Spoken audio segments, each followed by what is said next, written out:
Hello Kent, how are you? Hello Greg, how are you? Very well, thanks. Good.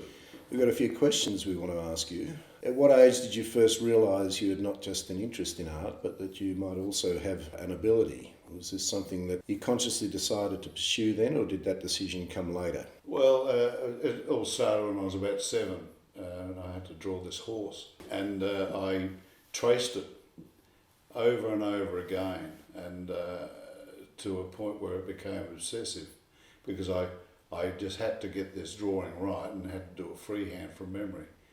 And by tracing it and learning how to draw it that way, I was able to do it. So I was pretty proud of myself by the end of the week that I achieved that.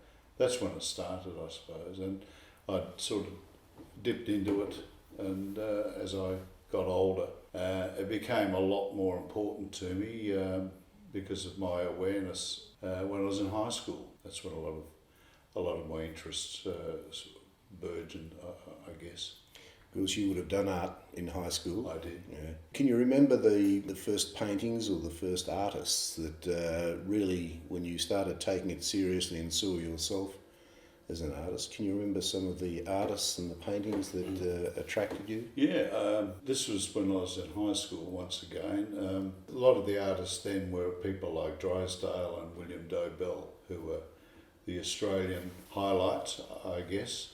But it was funny, during school I think I only did one painting. All the other kids were working on paintings, but I generally just drew. I didn't touch paint. I think it frightened me. I didn't know what to do with it. I did one painting, however, that I threw in the bin, but my art teacher grabbed it and entered it into an art award, in which I won. So that was a bit of a surprise. How would you describe your style then? For instance, you don't always take a conventional or traditional approach, even when painting a landscape, or for that matter, a still life. What is it that's different that you're looking to bring to any given piece of work? I think it's just something a bit different, something interesting. I always set out to do something that may not be predictable. I haven't always been successful in that regard, but it's an attempt to do something that's a bit different from the normal, or a little bit different from what I have done in the past. All right, you created a few landscapes over the years, albeit in a loosely impressionistic style. Does this have an ongoing appeal for you, or are you looking to go in different directions? I'm always looking to go in different directions. I mean, the essence of painting is about moving on and evolving. You've, for the most part, concentrated on oil on canvas or oil on paper as your preferred medium. What is it about this medium that appeals to you? I think it's something because I've always used it. I've gotten used to it, and I have no desire to move on to any other medium. I mean, I have dabbled with acrylic, but I don't like it that much. I prefer the oil paint. Just its fluidity, drag, and it stays wetter longer, so you can manipulate things a little easier. What is it that actually inspires you as a creative artist? Inspires me? It's a difficult question. Inspire. I don't rely on inspiration. I wonder whether inspiration is a myth. The inspiration, I think, comes from you find that after once you're working in a painting. You do something right, which can be inspiring to you, and so on. But the idea of being inspired to race in the studio and paint a painting is something that I'm not familiar with. I generally set about approaching a task that I've thought about, and I find the inspiration within that working situation. You grew up like myself in the 60s when pop art was all the rage. Andy Warhol, of course, epitomised that period. Did what Warhol was doing have any appeal for you at the time, and to what extent, if any, did the whole pop art period influence your style? Were there any artists other than Warhol that appealed to you at that time? In retrospect, yeah, but at the time, it slipped by me unnoticed. I was busy doing other things. I have a lot of respect for the work of Peter Blake, who was one of the pop painters at that time. Hockney was, I think, has had an influence somewhere along the way. But largely, I wouldn't say that it's been a great influence upon my work now or even over the past 30 years. Because you mentioned Peter Blake, he, if I recall, we were talking earlier on, he did the cover for the Beatles. Yeah, Sgt. Pepper's. Sgt. Pepper's, which was an iconic image of the time. Absolutely. He had a great relationship with the rock industry as well as the art industry. And I think he was the favoured painter for a lot of the people involved in that, in the music world. He did a portrait of Eric Clapton on one of his CDs, and he did some good work, some very good work. Moving on from that period, and looking more broadly at the 20th century artists, or modern or contemporary artists, what 20th century artists stand out as the ones you were influenced by, or to put it another way? Who do you feel has achieved something unique and possibly even groundbreaking, and why? Talk about maybe, a couple of artists whose work overall or specific aspects of their technique appeal to you as an artist. Well, there are a great many 20th century artists that appeal to me and I think have had some influence, but I think two standouts would have to be Picasso and Francis Bacon. I think Picasso was astonishing in his wide range of work that he did in such a short time. Staggering performance, I think.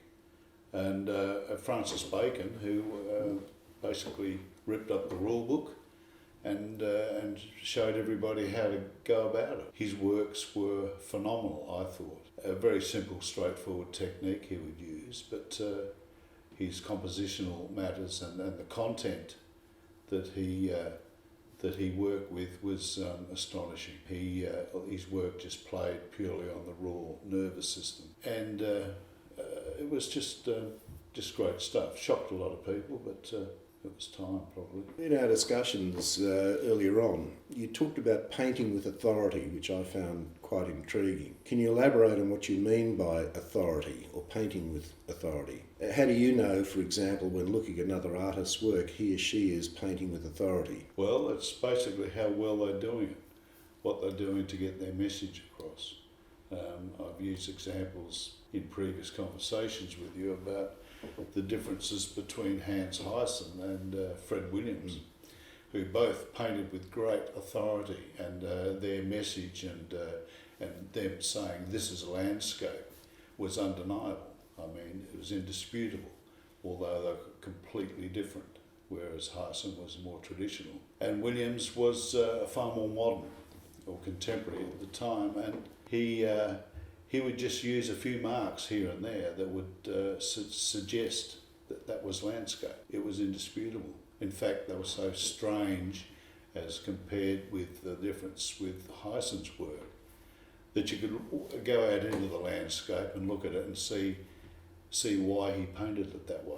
How do you go about visualising any given piece? And I'm going to refer to one here in particular. Let's take, for example, the piece that was entered in this year's Gallipoli Art Prize. What research did you undertake, and how did you arrive at the particular motifs that we see in the finished piece? Did how you initially visualise this piece turn out how you expected? Did it take some different turns along the way? Can you sort of take us through the process a bit with that piece?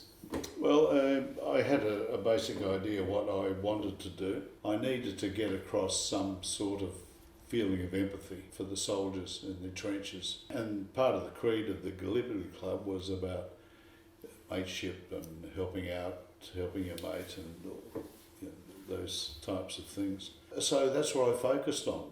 Men not so much in the business of killing, but in the business of supporting and helping and trying to save their mates, and that was the essence. And also it was underpinned by the hope of peace, which the white dove represented in that particular painting. So it was all about hope and bravery and doing the right thing by your mates. A couple more questions, and these relate to artists, I guess, talking about art itself and their own views of art.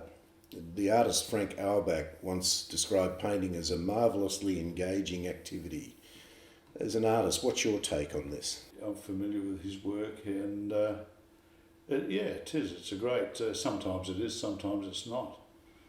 But I often wondered how Orbach could afford to pay for all that paint he used. Picasso once said the purpose of art is washing the dust of daily life off of our souls, which has quite intrigued me. How would you respond to this, both as an artist and somebody who's also an art lover, somebody who appreciates art? I agree with him. What he's talking about there is that art is an uplifting thing. It's a very positive thing. There's nothing negative about art. You can't find anything negative about man's creation in this respect anyway. It's just a great thing. It's a great achievement, and it lives forever. The metaphor he's alluding to is one of cleansing, washing the dust off of our souls, sort of a cleansing kind of an experience. Well, thank you very much for your time, Kent. Pleasure was all mine.